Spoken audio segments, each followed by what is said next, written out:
আমি একটা কোনায় দাঁড়িয়ে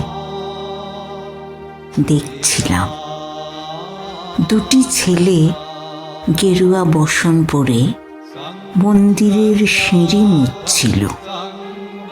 এত মন দিয়ে আমি কাউকে সিঁড়ি মুছতে দেখিনি, এত ভালোবাসা দিয়ে আমি কাউকে ধুলো তুলতে দেখিনি।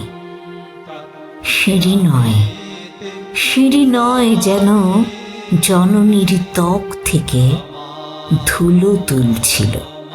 এভাবে কেউ সিঁড়ি থেকে ধুলো মুছতে পারে? এভাবে কেউ সিঁড়ি থেকে ধুলো মুছতে পারে? এ আমি কোথাও দেখিনি। স্থিতপ্রজ্ঞ মহারাজকে জিজ্ঞাসা করলাম, এই ছেলে দুটি কে?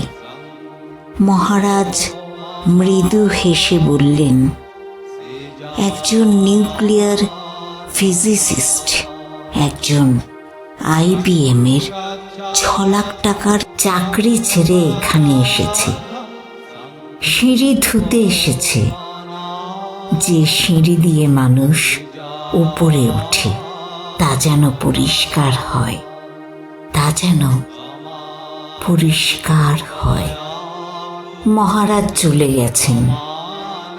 সন্ধ্যা নেমে আসছে গঙ্গায়। আমার ভেতরেও নামছে সন্ধ্যা। সারা পৃথিবীতে এত সিঁড়ি, সিঁড়িতে সিঁড়িতে এত দাগ, এত ক্রোধ, এত অপমান। আরতি শুরুর আগে মনে হলো যে সিঁড়ি মুছতে পারে না সে কোনো দিন মানুষের চোখের জল মুছতে পারবে না। সে কোনো দিন মানুষের চোখের জল মুছতে পারবে না।